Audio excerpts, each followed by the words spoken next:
Over here?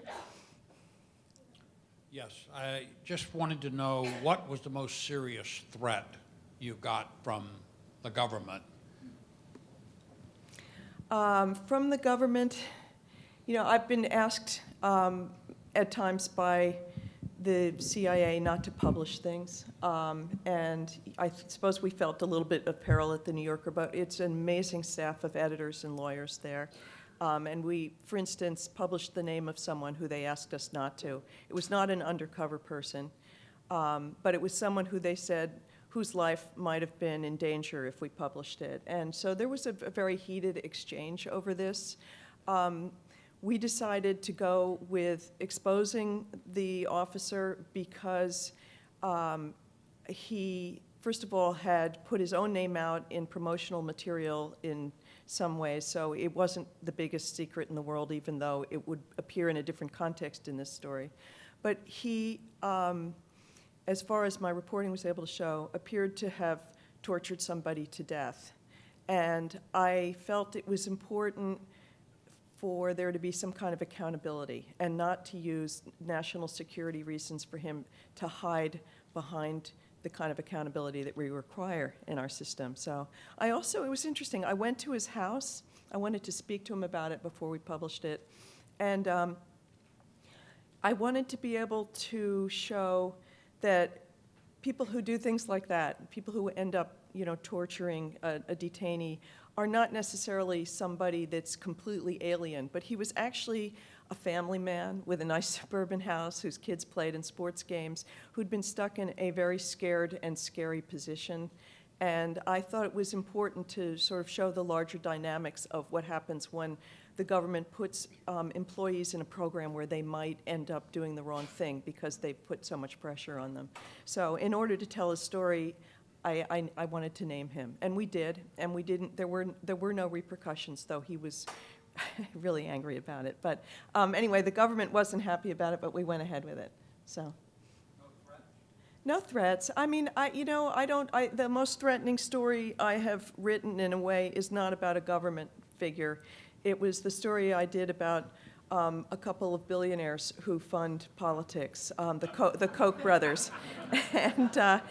After that story, or as I was working on that story, it turns out, simultaneously, and who knows, maybe just coincidentally, I became the subject of a private eyes investigation into everything in my life, looking into legal files, former romances, you name it. Everything was turned over. Every story I'd written, books I'd written, they put a program, all my writing through some kind of forensic program that looks for plagiarism, and we're hoping to try to expose me in some way or another. And that was actually pretty threatening and scary. Luckily, it all fell apart, and then to its amazing credit, the New York Post media correspondent, Keith Kelly, wrote a story about it saying, "Who's trying to frame this reporter?" And dangled a couple possibilities that were much like the people I was covering. And so it blew up, but that was scary. That you felt like you were certainly feeling pressure on. So anyway, over here. Okay.